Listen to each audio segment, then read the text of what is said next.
আমি একদিন রুমে বসে, আমার রুমে এক ভাই, উনি মিষ্টি দোকানের করে, আল্লাহ তাআলা ভাইকে আরো বড় বানাক। এই ভাই আমার কাছে কি বলতেছে যে নামাজে যে ইমামের পিছনে কেরাত পড়বেন আর আপনারা যে পড়েন না, দলিল কি? তো আমি প্রথমে বললাম, আমরা ফিকহে হানাফি যারা অনুসরণ করি, ফিকহে হানাফি তো পুরা ফিকহে হানাফি মোট 60টা বিষয়কে সামনে রেখে মাসালা আলোচনা করে, মাথায় রাখবেন। এর মধ্যে সর্বপ্রথম ফিকহে হানাফির কাজ কোরআন দেখে।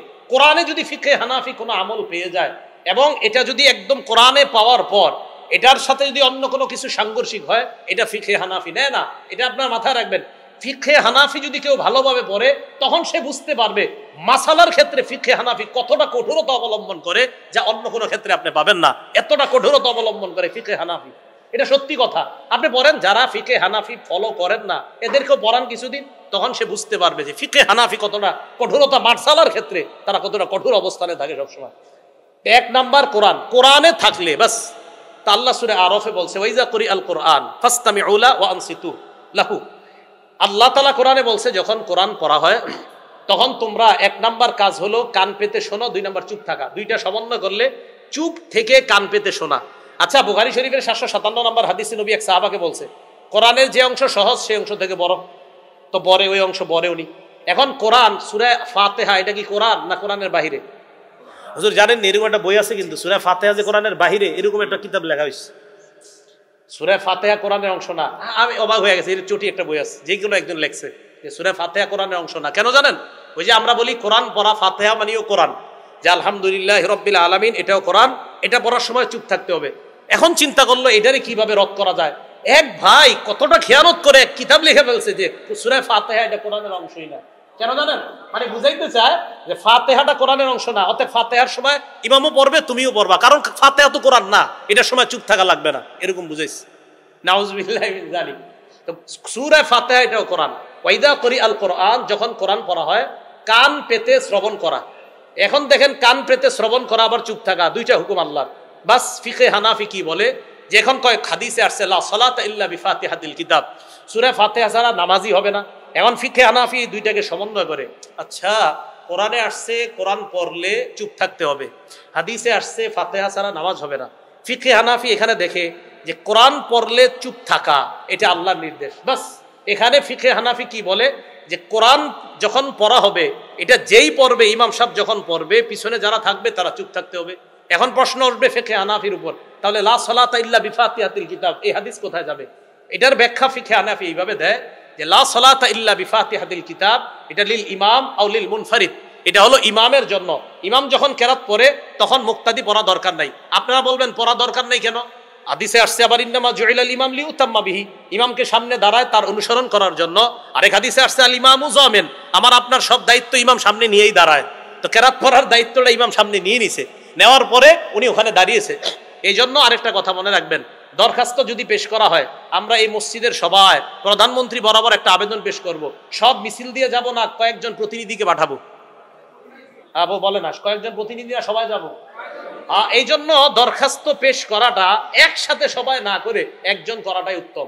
আলহামদুলিল্লাহ, সূরা এটা একটা দরখাস্ত আল্লাহর কাছে পেশ করা। এই দরখাস্ত ইমাম সাহেব পেশ করতেছেন, অন্যরা শুনে শুনে আমিন বলে এটাকে সাপোর্ট দিতেছেন। হা হা হা, ইমাম সাহেব যা বলছে আল্লাহ আপনি কবুল করেন। তাহলে এই বিষয়গুলা তো ইমাম সাহেব যখন পড়বে আমরা তখন চুপ থাকা, এটা কোরআনের নির্দেশ। তাহলে সূরা ফাতিহা কিভাবে, যে একাকি যখন কেউ পড়বে তার সূরা ফাতিহা ছাড়া নামাজ হবে না, আর ইমাম সাহেব সূরা ফাতিহা পড়তে হবে, উনি না পড়লেও সালাত হবে না, ওয়াজিব তরক হয়ে যাবে। তাহলে ইমামের পিছনে যে পড়া লাগবে না, এটার দলিল আবার কোরআনে। আল্লাহ বলছে যখন কোরআন পড়ে তখন চুপ থাকো, ইমাম যখন পড়বে তোমরা চুপ থাকবা। আর ইমাম পড়লে আমরা যে পড়তে হবে না, আরো অনেক দলিল আছে যে ইমাম সামনে যায় তার অনুসরণ করার জন্য, ইমাম যা বলবে পিছন থেকে শুধু অনুসরণ করব।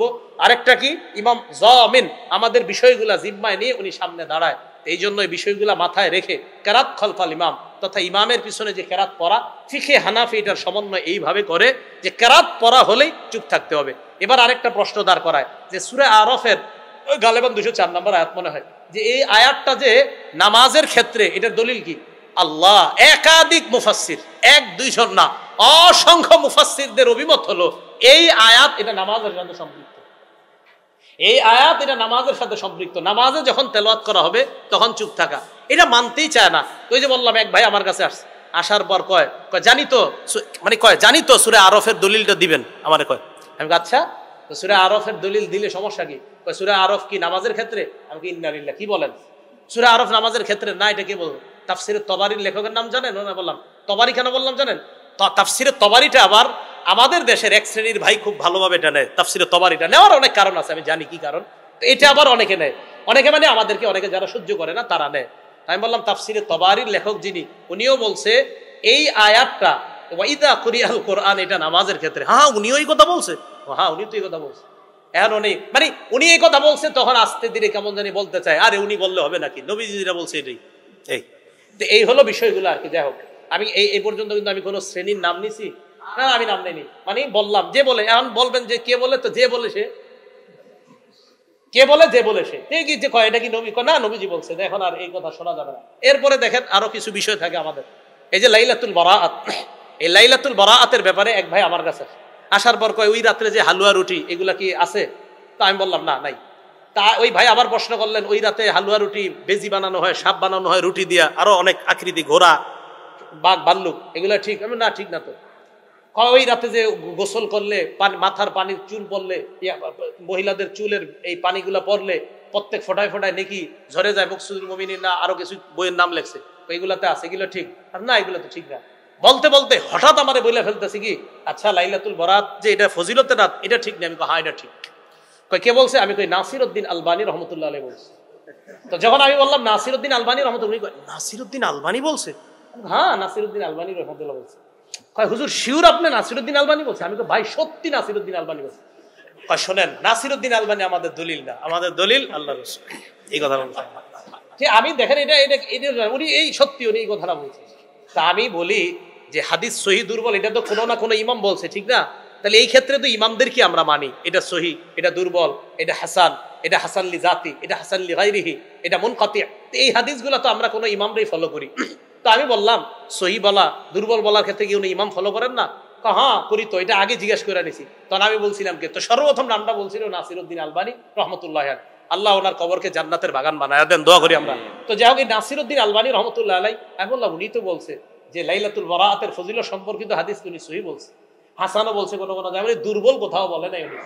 তখন বলে কি আচ্ছা উনি এই কথা বলছে? আমি হ্যাঁ উনি তো বলছে এই কথা। এখন উনি এটা ইয়া করতে চায় না, উনি বলছেন। তখন এক ভাইদের পক্ষ থেকে আসছে, আমাদের এটাই প্রমাণ যে আমরা কোরআন সুন্নাহ মানার ক্ষেত্রে কাউরে মানি না, কোরআন সুন্নাহই মূল দলিল, এইখানে কোন ইমাম আসলে এটা আমরা দেখি না। তাহলে ভাই সহিহ না দঈফ এটার ক্ষেত্রে কি আপনি কোরআন সুন্নাহ ডাইরেক্ট মানতে পারবেন নাকি? এটা তো কোনো ইমাম লাগবে। এই জন্য ইমাম লাগবেই, ইমাম ছাড়া চলা এটা সহজ না, এটা আপনি পারবেনও না।